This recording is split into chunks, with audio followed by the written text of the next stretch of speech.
AIDS. We all are familiar with this term, the deadly disease which is considered worse than cancer.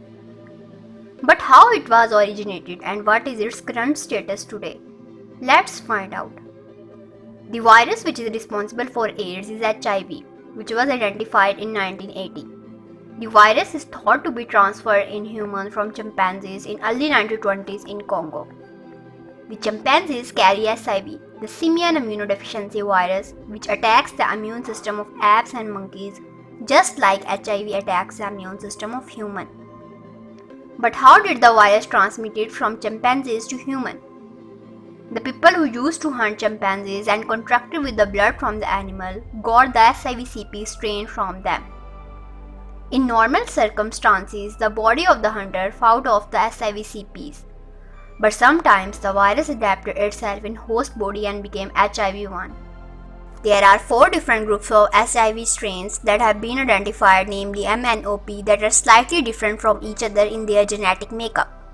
This suggests that each time the virus jumped from a chimpanzee to human, it adopted a different form of HIV.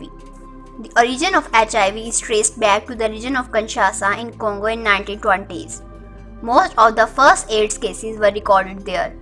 In the 1960s, a subtype of strain M had made its way to Haiti. At that time, many Haitian professionals who were working in the Congo during the 1960s returned to Haiti. Some people believe that HIV originated in USA in 1980s. However, the fact is that in 1980s, the people of USA became familiar of virus and the health condition that resulted due to it. But the virus was there for a long time. At first, the people used to think that this infectious disease is spreading in homosexuals. However, in mid-1982, scientists found out that the disease was also spreading in heroin users and hemophiliacs. In September 1982, the disease was finally named as AIDS. In 1984, researchers finally identified the cause of AIDS, the HIV virus, and the Food and Drug Administration licensed the first commercial blood test for HIV in 1985. By the end of 1985, there were more than 20,000 reported cases of AIDS with at least one case in every region of the world. In 1987, the first antiretroviral medication for HIV, azithromycin, became available. The World Health Organization in 1988 declared December 1st to be the World AIDS Day. In 1991, the red ribbon became an international symbol of AIDS awareness. In 1994, the FDA approved the first oral HIV test. 2 years later, it approved the first home testing kit and the first urine test. By 1995, AIDS was the 4th biggest cause of death in the world and the leading cause of death in Africa.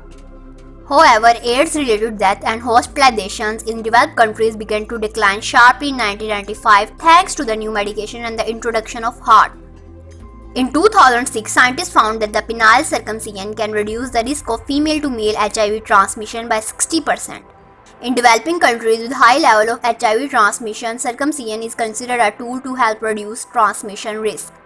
The FDA approved pre-exposure prophylaxis or PrEP for HIV-negative people in 2012.